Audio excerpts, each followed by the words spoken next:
Hi everyone, it's Tim Topham here, and I've got a bit of a special video for you today in that I've found some footage of me as a 14-year-old playing some classical music and actually having a lesson, or it's kind of a lesson recital with Miss Mac. Now, many of you have heard of Miss Mac. She was my childhood piano teacher, incredible influence in my life, and someone who I came back to in my late 20s and 30s to get advice on for piano teaching. And she really encouraged me to take up this as a job and to also help other teachers. So I thought this would be kind of fun to react to and share with you, particularly those of you who have heard my story and have wondered what Miss Mac was actually like. So now you get to see that and you get to cringe at my playing as well. So I'm going to put that on the screen now and I'll just stop and start it a little bit. It's only about 3 minutes. I've just cut it up. It's actually from a much longer video. If you'd like the whole video and want to see more, then let me know. Although I would be You have quite to be able embarrassed to to do play that. every scale, forte or piano, This is her. and you have to be able to play every scale crescendo, which means begin piano, come forte. I should probably tell you what's going on. So I'm presenting a recital just before my exam, or at some stage before doing my grade 6 exam. So she's explaining to the audience what the requirements are for the technical work, and then she's going to get me to play a few scales. I think that's what's happening. Here we go. Fortissimo to the top and back again down to piano at the bottom. So each scale has to be able to be played in 4 different technical ways as well. That's how you clock up 282. He's looking at me here in desperation, thinking, "God, you're not going to ask me all these, are you?" No, I'm not, Tim. About 6. Okay, so we'll have E flat major forte to start with. Please, hands together.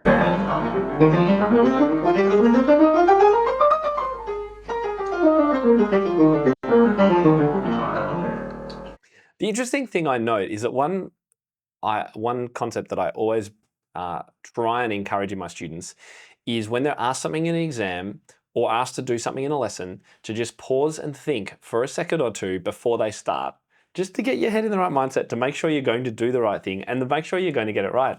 Here's me, 14-year-old Tim, just like straight into it. She'd barely finished asking the question and I was already playing. B flat, harmonic minor, staccato right hand, please.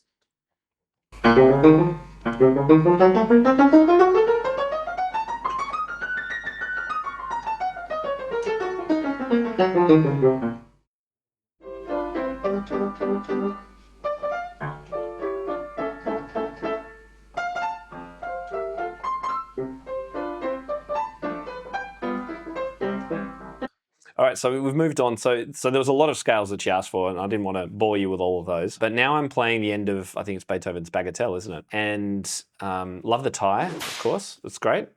I don't even wear ties these days. And I don't know if you remember your childhood lessons and the home that they were in, if your teacher was working from her home. But I so remember this, the 2 different pianos.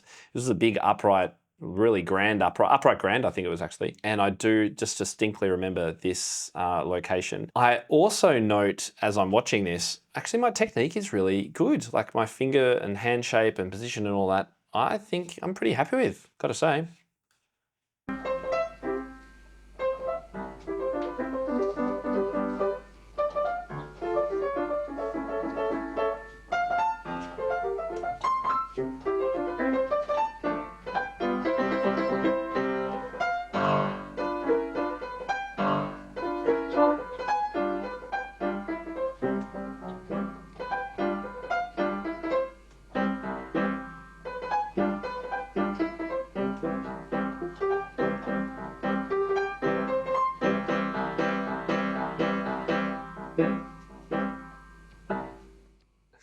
Oh, it was like I was desperate to play some jazz or something at the end there. I must say, at this stage in my piano playing, I'd had enough of classical music, and so I hope you don't all ask for see the rest of this video because it's really embarrassing because I am kind of a little bit short and arrogant and a bit not rude, but yeah, you could tell I didn't really want to be there and I didn't want to be playing this music, which is a bit sad because I actually played it all relatively well, mind you. I missed a lot of notes then. Anyway, let's go on.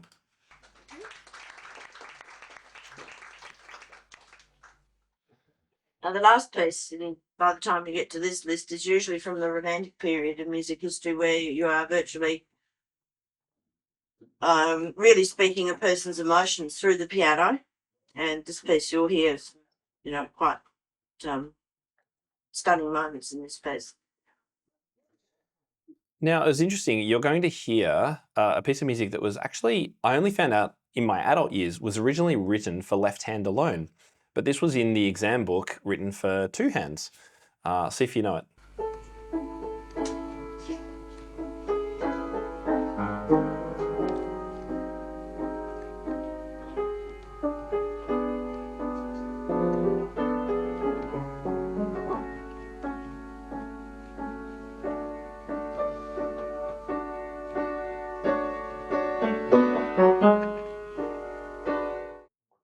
And I have to say, it's like, it's kind of obvious which style of music I liked more, right?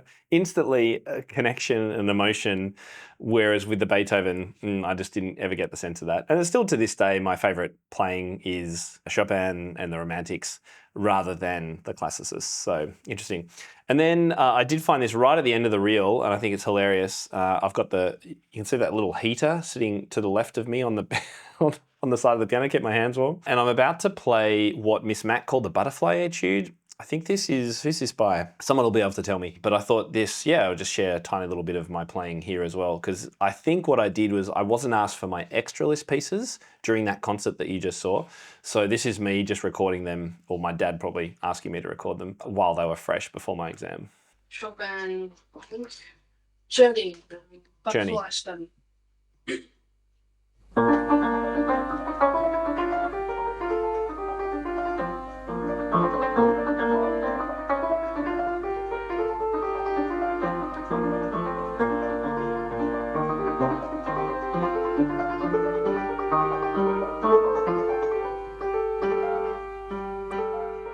Oh, oh, it's so hard to watch yourself playing when you make mistakes and things.